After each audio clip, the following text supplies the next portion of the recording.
The following is a Barrett Sports Media production. Every sports media star has a story. From the highs... We are number one. We just grabbed every key demographic. To the lows. You're fired! The path to success is always different. To help you learn more about the industry's top broadcasters, Barrett Sports Media brings you the Sports Talkers Podcast. Now, here's your host, Stephen Strom. Thanks for joining us today, Sports Talkers Podcast. Stephen Strom here. Welcome in.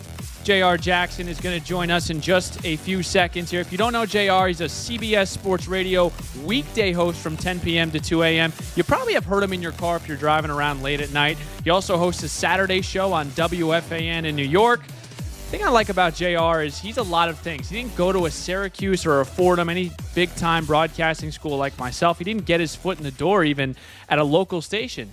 He started his journey by creating a YouTube channel, just grinding out content, meeting guests, and making a name for himself.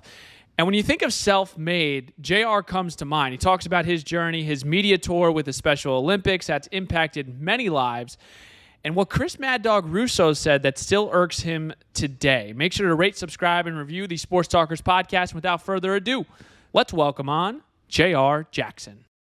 When did you get into sports broadcasting? How old were you? And let's just kind of go from there. I guess you could say I got started while I was in college. I was actually in Baruch College in New York City studying business. I had a television producer named Fred Seibert. I was at the time working with musicians and producing for television and podcasts, et cetera. All of this was still growing. In 2009, I had a producer, Fred. He told me, listen, he said, digital video is the way to go. He said, I know you have an interest in sports. Have you ever thought about just starting your own show on YouTube? And I said, no. He says, hey, why don't you try it and see what happens? And, 80 million views later, here I am, CNN headline news, NBA TV, V103 in Atlanta. You mentioned the national show I do on CBS, WFAN. So I've come quite a long way from just a guy on YouTube in his bedroom in the Bronx. So hold on. So you went to school originally for business? Yes, absolutely. I went to school for business, marketing, and communications. Yes. So did you grow up listening to WFAN? What was your sports knowledge and interest and love? It was always there. Very much so. I mean, I know WFAN. It's about as old as I am, and so I remember every minute and every second of it. I'm a huge sports fan. I didn't wake up and say, oh man, business school sucks. Let me just, act like I know about sports. I mean, this is something I'm very passionate about out of many things, but it's something that I decided to make into a living. Let's start here with the YouTube channel, because this is becoming a common theme of people let's just create my own content. Sure. What were the things that you were focusing on to make your content different and consumable for all audiences? Let's talk about that first. Well, I said I want to be relatable. My background in programming, like my first real office job, I interned at Vibe magazine. My uncle is a DJ named Fat Man Scoop, so I was kind of in and out of Hot 97 as a kid. Never did I think I'd get into radio. And so I have an understanding of how to plan things out, how to put a plan together and roll it out. So even from my first video that I put on YouTube, it was about Gary Sheffield retiring. Was I as polished as I am now to talk to 300 markets across the country? No, I was not. But it didn't take long for me to put together a format that worked on YouTube. It wasn't by happenstance. I said, oh, let me name this the JR SportBrief, Starting off on YouTube, I said, I want to be relatable. I want to be myself. And I want to have fun. And that's where I said, I'm going to be different. I'm just going to be me. Sports talk, even in 2009 versus now, there's a big formula to it. I take great pride in even what I do right now. If you listen to a national sports radio show, whether it be with me on CBS or Fox or ESPN, I take great pride in knowing that you're not going to hear another show like mine. So when did you feel like you really started to pick up steam with the YouTube channel? Immediately. I did all the online marketing for a show called Man and Wife. It was a sex and relationship show. I did all the online marketing for it on YouTube. I worked with plenty of musicians and artists on YouTube. And essentially, I took the same formula that I worked with those artists in 2009, and I applied it to myself. And it was really at that time in 2009, social media isn't like what it is here in 2022. Yeah. The aspect of content being social was still nascent for a lot of people. They didn't understand it.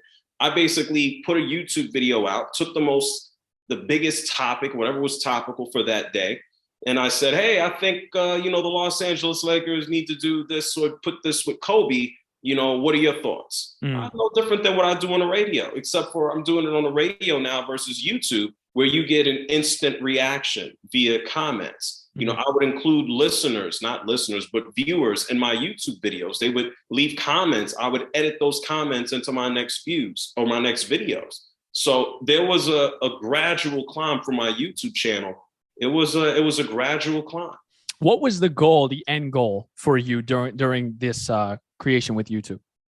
The end goal is kind of, it's not even what I'm doing now. The end goal was to kind of lay out more of a platform for other folks. And it's kind of what I'm doing now. Along the way, because I didn't take the traditional route, I didn't go to a Syracuse, I didn't go to a Fordham. I'm not sitting up in a press box every game. I'm not calling games. All of that is by choice. I've taken the approach to just to have fun and to also highlight a lot of the good things that athletes are doing. I've been in locker rooms. I don't want to stand in locker rooms and say, hey, man, why did you suck today? Surrounded by 20 cameras who all get the same content. I'd rather see XYZ player, whether it's Carmelo Anthony or, fill in the blank, at their charity event. I'd rather talk to them afterwards. And so those are relationships that I've built. And I'm at the point now where I want to continue to roll out the red carpet of content for other people. So my goal in starting on YouTube was to grow the JR SportBrief brand. And it's a blessing and it's a beautiful thing when I can go on CBS Sports Radio and it's not just, hey, I'm JR Jackson on CBS Sports Radio. Something that I started in my bedroom is being built on a national level and also a local level. It's a beautiful thing. So everything that I'm doing continues to grow. And the YouTube channel was just the start of it. There's some people that tell you, take any opportunity you can get, even if it is a producer job. What's your take on that early on in your career? If a big name, let's just say Sirius XM or even a WFAN, what was kind of your thought process in giving, I guess, younger broadcasters advice with this? There are limited spots for people to kind of jump into. I didn't, quote unquote, get a traditional sports job and then elevate my way. Typically people don't just end up on WFAN. I just ended up on WFAN. They knew who I was. And then a couple of folks inside were an advocate. They put me on that night.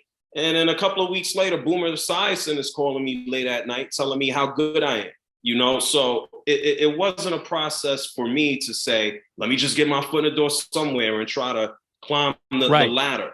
But people can do that now. If you can build an audience yourself and walk into a building and say, this is what I've created, you have a better shot. At the same time, yes, it makes sense. I think well-rounded people, especially when we live in a time where money is being shorted and chopped and people are getting let go and gigantic companies are saving cash and money, the more that you bring to the table, if you understand how to work the board, that's better for you as a talent.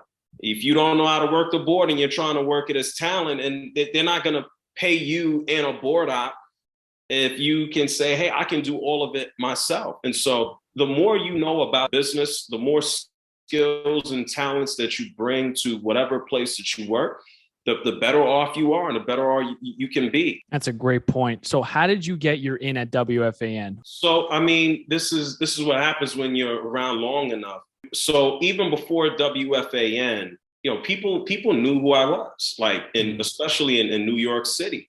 I could go to the Garden and people, oh my God, that's JR from YouTube. I don't know how many years ago it was. But I was somehow connected because I was around. I like people. I go out. I talk to folks, especially in the digital space. There's a man named Adam Bloom who worked at CBS in a digital space. And him and I kept great contact over the years. I did work and contributed to CBS Local at the time, what they did. And from that, CBS Local altogether and WFAN CBS, Mark was introduced to Mark Chernoff, and Mark Chernoff said, hey, here you go, WFAN, I put you on. And that's what it is. 2018, I think maybe was the first time I got on the fan. And then 2019, I got a call to come to Atlanta to work on 92.9 The Game and B103 for the morning show. I was a sports lead for that. And then, I was offered the national show for CBS, so I took it. And being authentic. And that's been really a common theme in all of these interviews is, you can't try to be anyone. I can't try to be Colin Cowherd. I can't try to be Stephen A. Smith because that's who they are and I am who I am. And you've got to figure out, who you are sometimes. I mean, I know it's kind of cliche, but being your authentic self is the only way you're going to, I think, excel in this industry. Listen, we can have, or anybody can have a shtick. Everybody can have their thing, and it's branding. There's nothing wrong with that. But I've always found people who are true to themselves can really last the longest. There's a lot of things that come, there's a lot of things that go. But if you're malleable along the way and can stay true to yourself in that path, I think people line themselves up for the best amount of success. All right, JR, tell us about Media for the Movement tour with Special Olympics. Absolutely. So last year, I took this opportunity, this national show opportunity with CBS Sports Radio in February of 2020. And we know what happened a few weeks after that in March. Is everything basically, the planet shut down with the pandemic. And so I've always had a plan to go around and do a tour, a college tour.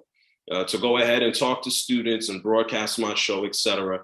And so when we were finally starting to come out of the pandemic around last fall, I pretty much had an interview at one point with Dalton Reisner. He's an offensive guard for the Denver Broncos, And he was paired up with a Special Olympics athlete. I've been working with Special Olympics and volunteering since I was a kid. Wow. And so when this opportunity came about, the young lady that he was paired with, she was like a board member for Special Olympics. And we finished that interview and she was so awesome. And I was already planning the tour. And I called up Jason Teitler, who's in charge of communications for Special Olympics. And I said, listen, I'm going out and doing this tour. I'm going to talk to students about my journey. I'm going to try to sprinkle a little bit of information from what I've learned from YouTube to traditional media, television, radio, et cetera, in classrooms.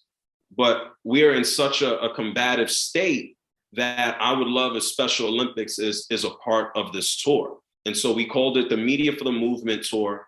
And it's the simplest form. It's to talk about how students who are interested in athletics and sports, health, physical therapy, how they can go ahead and brand themselves, how they can look for that next job opportunity, but also in its simplest form, be inclusive. Yep. And so last semester, I went to about 25 schools across the country and was able to spread this message. And each stop, I had a Special Olympics athlete with me to talk about inclusion from a sports perspective. And this year, we're also focusing in on inclusive health and really emphasizing that sports is a business. What we do is a business. Me on CBS is a business. It's also fun. It's also real. And it can also have an immense impact on society for the good. And sometimes that's omitted. And there's just too many people running around who are all about me. And I got an ego just like everybody else, but I care more about other people. JR, that's fantastic. And I want to give everyone your Twitter real quick. JR SportsBrief on Twitter. If anyone has any questions, make sure to hit him up on Twitter or just look it up. So thank you for sharing that. Let's get into your show. Last couple of questions for you. You're big on callers. Why is it important for you to interact with your callers? And honestly, there's a lot of shows that don't even do it anymore. Well, yeah. And for the life of me, I don't know why. And everybody's entitled to their own opinion. I'll put it to you this way. I listen to a lot of sports radio, locally, nationally. I can't even tell you how many shows I listen to that don't even take the time to thank the listeners. I know. So you telling me I take on callers, I'm big. I could, like I said, I come from the quote unquote social media world. I also know a little bit about traditional media. And I think it is robbery to not have more of an interaction that is readily available with your listener. It's another thing when people actually rock with you and know that, oh my God, this is someone, even though it's the radio, they're actually maybe not physically tangible, but I can go ahead and pick up my phone and contact them. Whether they want to yell at me, whether they want to tell me they love me, they agree with it, it doesn't matter. It's like every night I have a chance. I got a blank canvas in front of me. Yep. And I can talk for 4 hours if I want. But even for me, it's like, well, do I want to? It's like the teacher from Charlie Brown. It comes a point in time where everything is wah, wah, wah, wah, Yeah. wah. Just building that community. I just remember growing up on WFAN, and I would try to call into Mike and the Mad Dog. I tried to Evan Roberts, and you would stay, you listen to the next, it keeps people coming back. It interacts with fans. And to go back to your original point, you're a fan. Like you want to relate to these people. For someone to just talk for 4 hours and not involve the people that are literally the reason why you're getting paid for this. Correct. It's hard. It's hard for me sometimes when I hear program directors just say, yeah, well, calls don't bring anything to the program. No, what do I know? I've never programmed radio, so what do I know? But for me personally, if I were to take that approach, I would find it to be lazy. There has not ever been a caller who has called my show that I felt like they hijacked my show, that they were in control of it.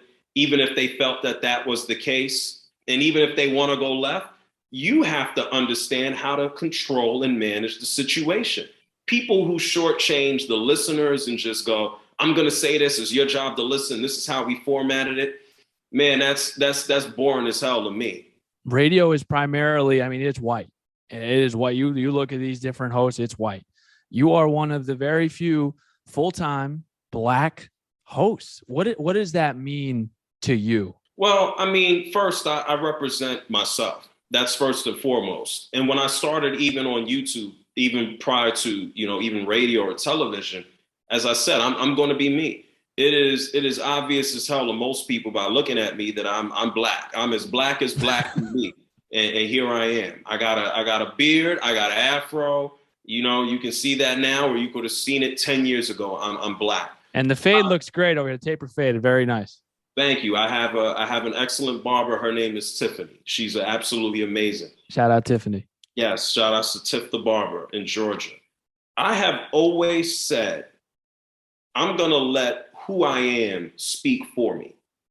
If you can listen to me on radio or watch me, you're going to know I'm Black. I don't need to tell you. But that doesn't mean I'm going to shy away from discussing issues. When I took the job, I told you about the pandemic. I'm talking about CBS Sports Radio. I took the job, the pandemic came. And then George Floyd was killed. And then the next thing you know, this permeates into sports. This is why, I say sports, there's a lot that you can do for good. I don't create that separation. I also think that's lazy. The shut up and dribble narrative, the, stick to this, that's lazy. That's for people whose brain, the elevator only goes up to a certain place and they're not capable of climbing the steps if the elevator doesn't work. Well, they just don't want to. Oh, yeah. Well, a lot of people don't want to because a lot of people, it's human nature. You get into your comfort zone. And so it was actually disgusting, for quite a while, some of the calls that I would receive, and I had to handle them in such a way to say, okay, this is why this is the case, or this is why this is the case. When people say, oh, this guy should have did this, or this guy should do that. And it's a reminder. It's not my job to go out and just change the world with the snap of the fingers. But if I can do my part, just by me doing what I do, whether it's the tour, whether it's people listening to me, or people going, I wish that we didn't have to go, hey, I'm the only solo Black host on the majors. I wish we didn't have to do or say any of that. Yeah. But it's also still, as you said, it's people either A, don't want to change, or they're comfortable. I remember very clearly several years ago, you mentioned Mike and the Mad Dog. I believe it was Chris Russo. He was asked about the lack of blacks or minorities or whatever you want to say in radio. And he was just like, oh, they don't exist. They're not out there. And that was a very ignorant statement. You know, people only know what they are exposed to. People only know what they are given a chance for.